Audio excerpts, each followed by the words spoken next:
पढ़ने का नियम क्या है। सड़क पर 5 मिनट के लिए निकलते हैं, उसके लिए नियम कानून है। बाएं से चलना है, टर्न लेना है तो कैसे लेना है, सड़क के उस पार जाना है तो कैसे जाना है। 5 मिनट के लिए अगर हम कोई काम कर रहे हैं तो उसके लिए नियम कानून है, जानते हैं। लेकिन 20 साल यहाँ हम पढ़ते हैं और 20 साल के इस समय में हमको कैसे पढ़ना है, चीज़ों को कैसे याद करना है, ये हम जान ही नहीं पाते हैं, सीख ही नहीं पाते हैं।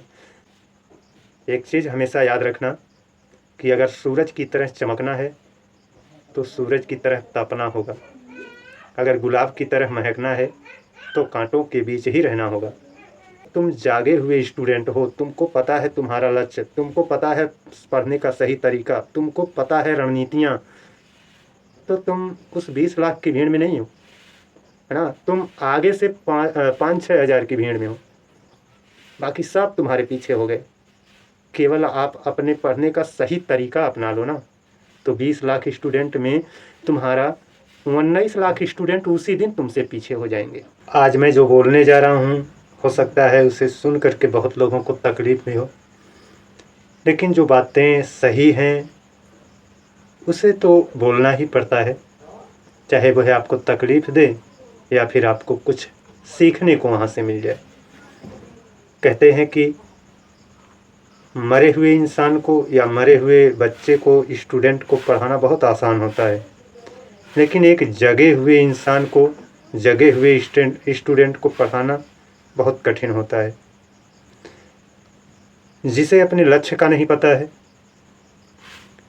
जिसे ये नहीं पता है कि मुझे क्यों पढ़ना है,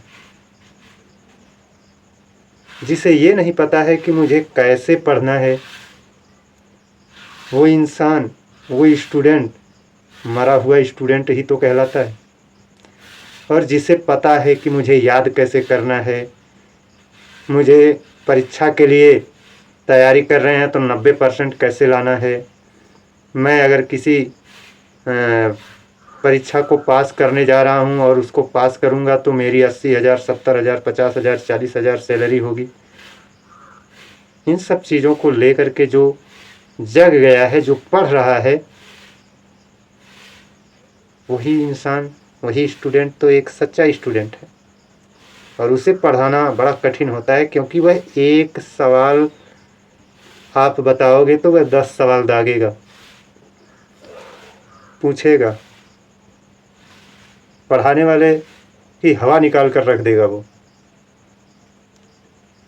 पढ़ाने वाला जो टीचर होगा, अगर वह बहुत ट्रेंड है तो वह उस स्टूडेंट को बड़ा महत्व देगा। लेकिन अगर पढ़ाने में वह स्टूडेंट ट्रेंड नहीं है, सॉरी, वह टीचर पढ़ाने में ट्रेंड नहीं है ना, तो वह उस बच्चे से नफरत भी करने लगता है। ये बातें सच हैं, रियल हैं। मैंने अपने 15 साल के इस टीचिंग प्रोसेस में ये सारी चीज़ें मैंने देखा है, मैंने अनुभव किया है। और मैं अपने बच्चों को यही सिखाता हूँ कि कैसे पढ़ा जाता है। पहले मैं उनको जगाता हूँ, जब वो जाग जाते हैं तब मैं उनको पढ़ाना शुरू करता हूँ। वैसे तो मरे हुए स्टूडेंट को पढ़ाना बहुत आसान होता है। शब्द आपको बड़े बुरे लग रहे होंगे, लेकिन इन बुरे शब्दों का इस्तेमाल मैं इसीलिए कर रहा हूँ ताकि आप भी समझ सकें। 5 साल की जब हमारी उम्र होती है तब हम स्कूल जाते हैं, और 22 से 25 वर्ष की उम्र होती है तब हमारा ग्रेजुएशन कंप्लीट होता है। 20 साल का समय हम अपने पढ़ाई में लगाते हैं। लेकिन इस 20 साल में बहुत सारे स्टूडेंट यही नहीं जान पाते हैं हम पढ़ क्यों रहे हैं, पढ़ने का सही तरीका क्या है, सफल कैसे बना जाता है, ये जान ही नहीं पाते हैं, है ना। पढ़ने का नियम क्या है। सड़क पर 5 मिनट के लिए निकलते हैं, उसके लिए नियम कानून है। बाएं से चलना है, टर्न लेना है तो कैसे लेना है, सड़क के उस पार जाना है तो कैसे जाना है। 5 मिनट के लिए अगर हम कोई काम कर रहे हैं तो उसके लिए नियम कानून है, जानते हैं। लेकिन 20 साल यहाँ हम पढ़ते हैं और 20 साल के इस समय में हमको कैसे पढ़ना है, चीज़ों को कैसे याद करना है, ये हम जान ही नहीं पाते हैं, सीख ही नहीं पाते हैं। और बड़ा दुर्भाग्य ये भी होता है, मैंने देखा है मैक्सिमम जगह कि लोग इस चीज़ को बताते भी नहीं हैं। और बताते इसलिए नहीं है क्योंकि उनके पास भी इस चीज़ का नॉलेज नहीं रहता है कि बच्चे को पहले हम बताएं कि कैसे पढ़ा जाता है, क्यों उसको पढ़ना है, क्यों इस चीज़ को तैयार करना है। अगर लड़का याद करना चाहता है तो हम उसको याद करने का तरीका बता दें। पहले इन सब चीज़ों को सीख लीजिए, उसके बाद पढ़ाई तो अपने आप होती है। बस पढ़ने का सही तरीका जान लीजिए। कहा जाता है एक वैकेंसी आती है 10 लाख 20 लाख फॉर्म पड़ जाता है। हमारी लड़ाई 10-20 लाख स्टूडेंट जो फॉर्म भरे हैं उनसे है। उनसे तुम्हारी लड़ाई कहाँ है? अगर तुम जागे हुए स्टूडेंट हो, तुमको पता है तुम्हारा लक्ष्य, तुमको पता है पढ़ने का सही तरीका, तुमको पता है रणनीतियाँ, तो तुम उस 20 लाख की भीड़ में नहीं हो, है ना। तुम आगे से 5-6 हज़ार की भीड़ में हो, बाकी सब तुम्हारे पीछे हो गए।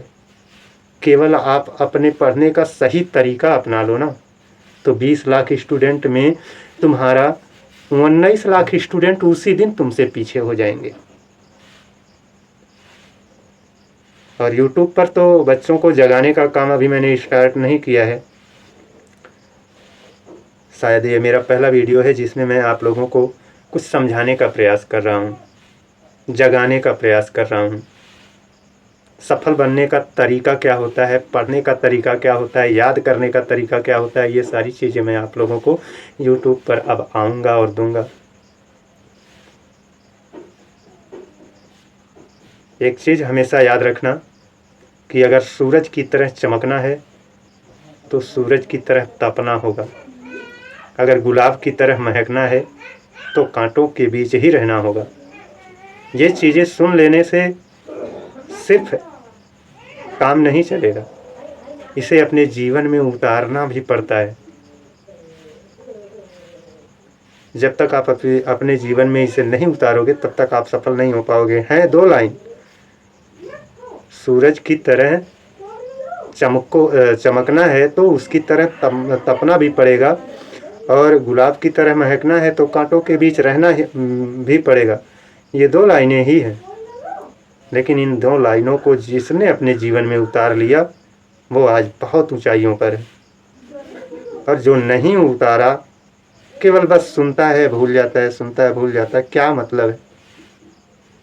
इसे अपने जीवन में उतार कर तो देखो। ये लाइन है 2, लेकिन आपको पूरा जीवन लग जाएगा इस लाइन पर चलने में, इसे अपने जीवन में उतारने में, और सफलता की उस बुलंदी को प्राप्त, शायद उस बुलंदी को अभी आपके खानदान में कोई नहीं प्राप्त कर पाया होगा। आज बस इतना ही मैं बोलूँगा, लेकिन अगर जाग करके पढ़ना है तो अभी से तैयार हो जाइए और अपने लक्ष्य को डिसाइड करके उस पर आगे बढ़िए। बहुत सारी बातें मैं आप लोगों को बताऊंगा। अगर चाहते हैं आप हमारे चैनल को सब्सक्राइब करना तो कर सकते हैं। आज के लिए बस इतना ही। जय हिंद, वंदे मातरम।